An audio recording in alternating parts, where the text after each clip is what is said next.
Assalamualaikum warahmatullahi wabarakatuh. Selamat datang di Pesan Langit. Oke, kita berjumpa lagi di kelas Jumat. Kalau nggak kelas Jumat, kelas Rabu antara itulah. Entah mana nanti ini terupload ya. Seperti biasa, saya mau mengingatkan, silahkan siapkan makan minum saudara. Santai saja, rileks dalam mendengarkan apa-apa yang akan kita sampaikan dalam kesempatan kali ini. Hari ini nih sebenarnya aku bikinnya nih pas 17 Agustus 2021, ya lewat satu hari lah. Jadi sebenarnya untuk bercerita tentang memaknai kemerdekaan gitu ya. Cuman karena nguploadnya setiap hari Jumat, jadi dia udah pasti lewat jauh lah. Gak apa-apa.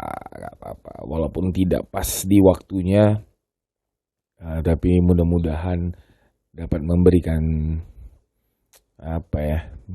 ya itulah pokoknya, apapun judulnya. Jadi kita mau cerita tentang merdeka nih. Merdeka tuh kurasa kita punya pemahaman yang sama ya, standar gitu, bahwa merdeka itu adalah kebebasan. Karena bercerita tentang kemerdekaan nih tak lepas juga dengan 1945, di mana Indonesia memproklamirkan kemerdekaannya gitu. Jadi ketika berbicara tentang kemerdekaan, tentu yang terlintas ialah sebuah kebebasan gitu. Sambil minum.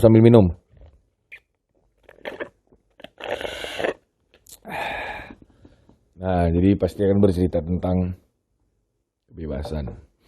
Begitu sih, dan di mana-mana pun bercerita di mana-mana pun pembelajaran tentang kemerdekaan khususnya 1945 pasti akan membahas tentang kebebasan gitu.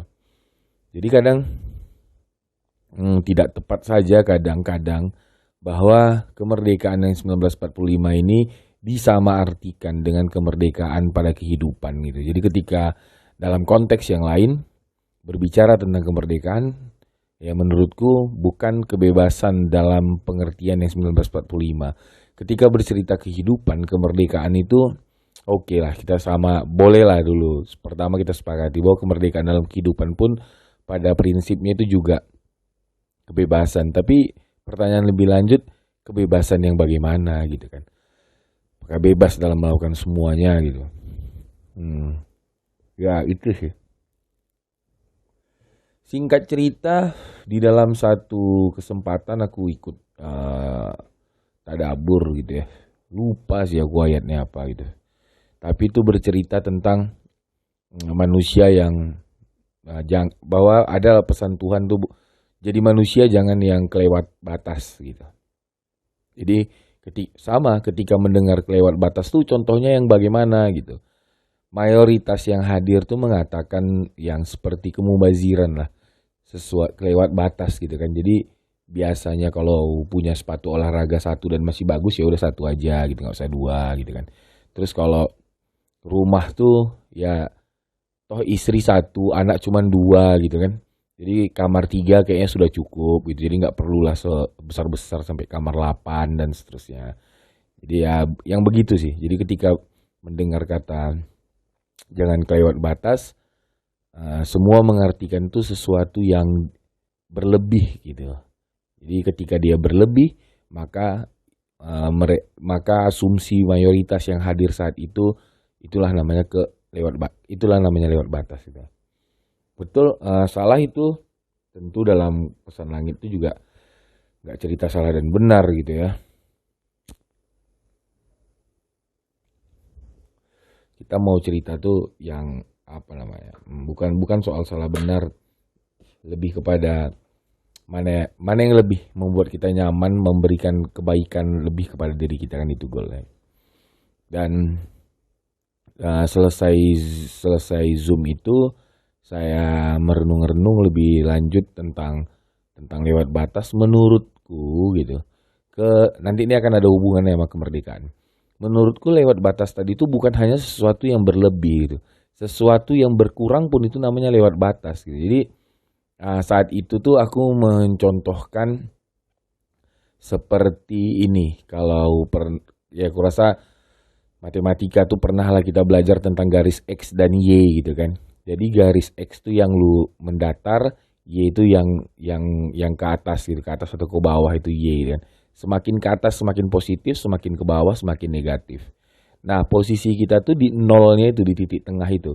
Ketika dia jadi 1, 2, 3 naik ke atas, itu menandakan bahwa kita kelewat batas yang berlebih gitu. Jadi dalam bahasa lain ketika kita -1, -2, -3, -4 dan seterusnya, yaitu juga kelewat batas dalam pengertian yang kehilangan. Jadi bukan hanya berlebih tapi merasa kurang itu juga kelewat batas gitu. Jadi dalam Al-Qur'an yang ayat kemarin dibahas tuh menurutku kelewat batas tuh bukan cuman itu gitu. Ketika kita berkekurangan, ya itu juga kelewat batas gitu. Nah, hebatnya kan gini, di ayat yang lain ini yang aku pahami gitu ya, bahwa Tuhan itu membuat kita itu kaya, kan dia ada pasang-pasangan, ada tinggi, rendah gitu, hitam, putih gitu. Nah, ketika bercerita tentang kaya, lawannya tuh bukan miskin tapi kaya dan berkecukupan. Itu artinya titik batas bawah itu bukan soal kita tak punya gitu. Jadi ketika kita tak punya bahwa itulah yang berkecukupan tadi gitu. Jadi kalau menurutku ini agak aku rasa harus lebih serius sih mendengarnya gitu. Untuk bisa memahami kalimat ini. Jadi kalau terkait dengan di bawah, tunggu dulu ya pelan-pelan. Kalau terkait dengan melewat batas yang ke atas gitu. Melewat batas yang ke atas itu bukan itu ada kalau aku rasa bisa ada dua pengertian. Satu memang dari sisi rasa bisa kesombongannya gitu kan, over confident gitu. Itu tuh termasuk yang kelewat batas yang level atas gitu.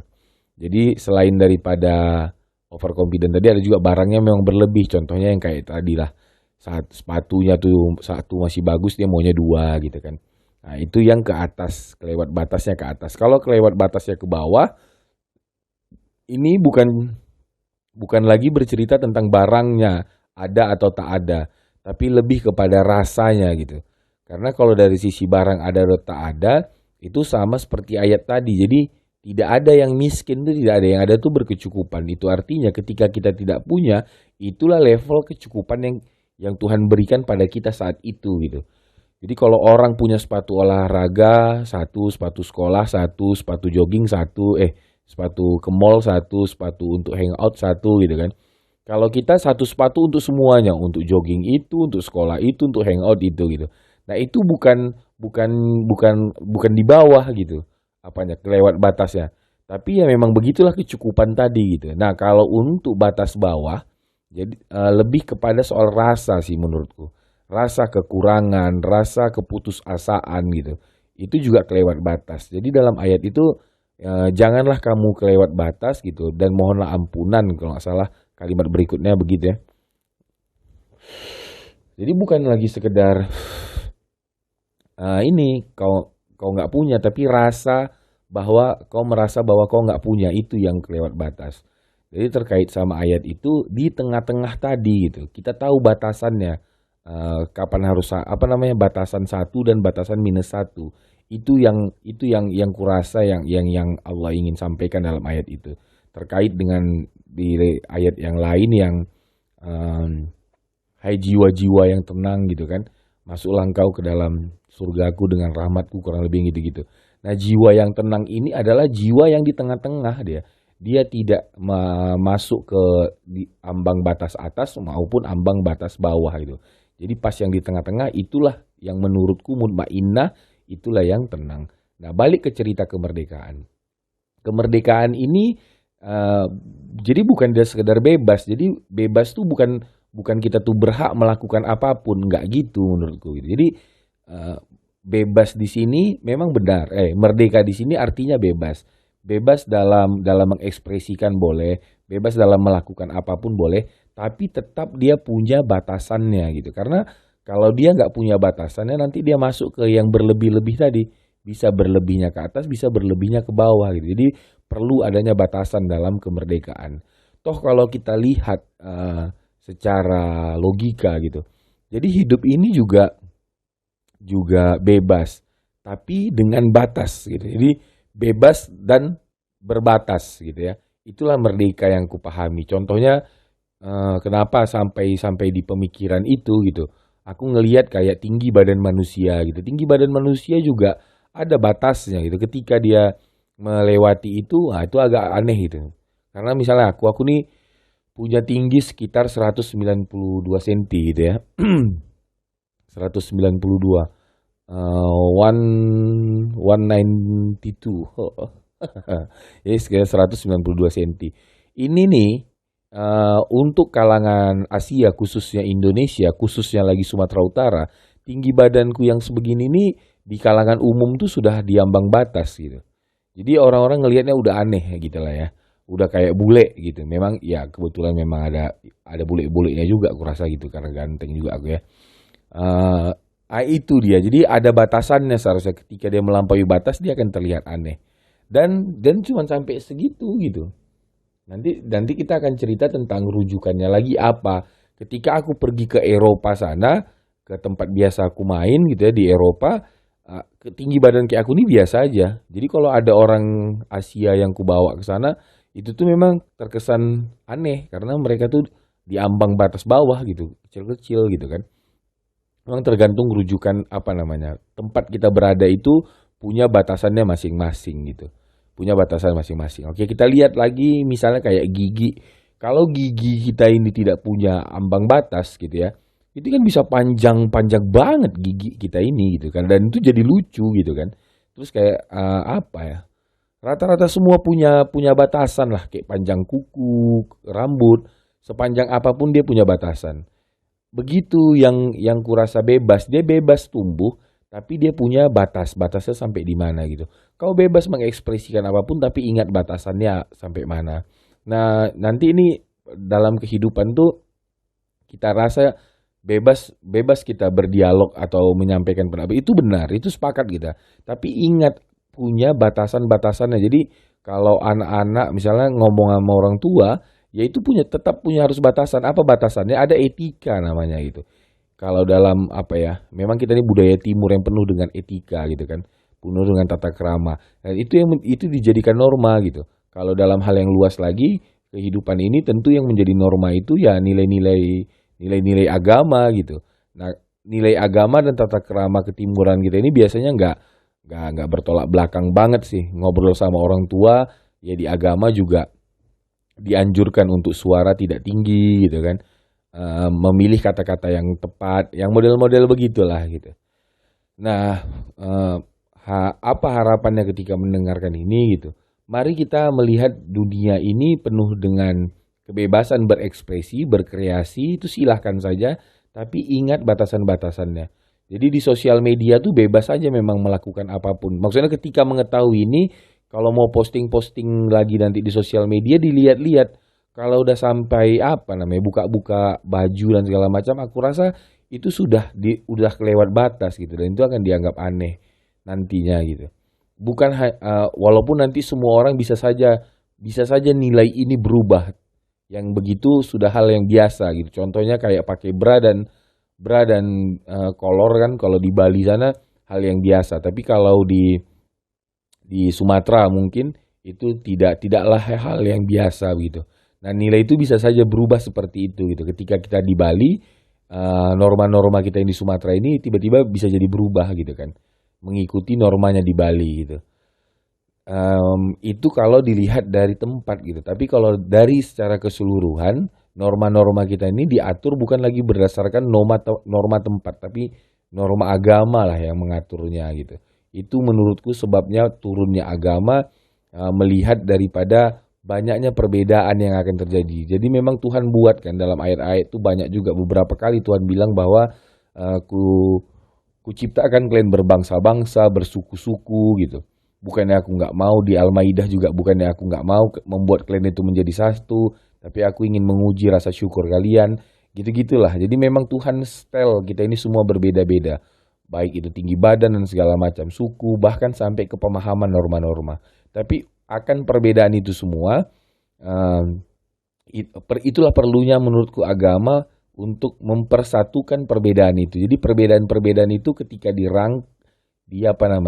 diikat dalam sebuah kesamaan agama, bukan kesamaan agama, tapi maksudnya nilai-nilai agama yang lebih kepada nilai-nilai kebaikan agama itu, barulah perbedaan kita ini menjadi indah. Karena gini juga, pelangi itu indahnya karena dia berada di satu tempat. Jadi Meiji Kuhibiniu itu berada di satu tempat, jadi dia indah.